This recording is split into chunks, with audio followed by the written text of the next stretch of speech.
करते हैं, जो कि बहुत ही इम्पोर्टेंट टॉपिक है 11 12 नीट के स्टूडेंट के लिए, खास करके या पैरामेडिकल के स्टूडेंट के लिए। तो चलिए आज हम लोग टिश्यू के विषय में पढ़ते हैं। टिश्यू क्या होता है, यानी उत्तक हिंदी में कहते हैं इसको, समान कोशिकाओं से बने हुए कोशिकाओं का समूह को क्या कहते हैं, उत्तक कहते हैं। उत्तक मुख्य रूप से 4 प्रकार का होता है जंतुओं में। पहला नंबर है उपकला उत्तक। उपकला उत्तक को अंग्रेजी में कहते हैं एपिथेलियम उत्तक। एपिथेलियम उत्तक का एग्जांपल मतलब हम लोग दे सकते हैं। एपिथेलियम उत्तक एक और नाम से जानते हैं, जिसे एडिपोज उत्तक कहते हैं। क्या कहते हैं, एडिपोज। एग्जांपल में हो जाएगा वसा, जो शरीर में मांस होता है, मांस, उसको क्या कहते हैं, वसा के श्रेणी में रखते हैं। ऊंट का कुंबर देखे हैं, जन्म में मतलब इतना ऊंचा पीठवा पर रहता है, उसके ऊपर बना के आदमी बैठता है, तो कुंबरवा जो है वो क्या है, उपकला उत्तक होता है। पेट का जो चर्बी है ना दिखता है लटका हुआ, वो भी क्या है, उपकला उत्तक का उदाहरण है। बुढ़ापा में आदमी का चमड़ा झूर जाता है ना, लटक जाता है, तो भी यहाँ देखना लीवर लटक जाता है, तो उसको क्या कहते हैं, मतलब कि भी उपकला उत्तक का उदाहरण है। नेक्स्ट नंबर होता है संयोजी उत्तक, जिसको कनेक्टिव टिश्यू कहते हैं। संयोजी उत्तक सबसे अच्छा उदाहरण है ब्लड। 2 प्रकार का होता है, ये हम बताए हुए हैं। एक होता है सॉलिड भाग, जिसमें होता है WBC, RBC और प्लेटलेट्स। एक होता है द्रव भाग में होता है प्लाज्मा, ठीक है, जो कि 45 से 55% होता है शरीर में। कोरोना में प्लाज्मा का देखते कि मतलब आदान प्रदान हो रहा था। सेकंड नंबर होता है लिम्फ। ये भी शरीर में क्या करता है कि मतलब रोग प्रतिरोधी क्षमता को बढ़ाने का काम करता है और रोगों से लड़ने का काम करता है।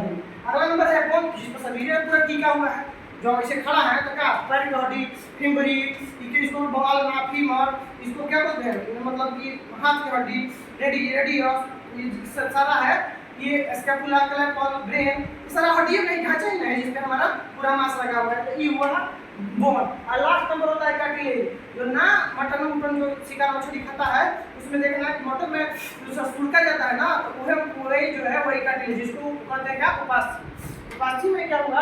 अगला नंबर जो होता है वो होता है तंत्रिका उत्तक। तंत्रिका उत्तक को कहते हैं हम लोग का नर्व सिस्टम, इसके अंतर्गत ब्रेन आता है, क्योंकि पूरे शरीर का नियंत्रण करता है।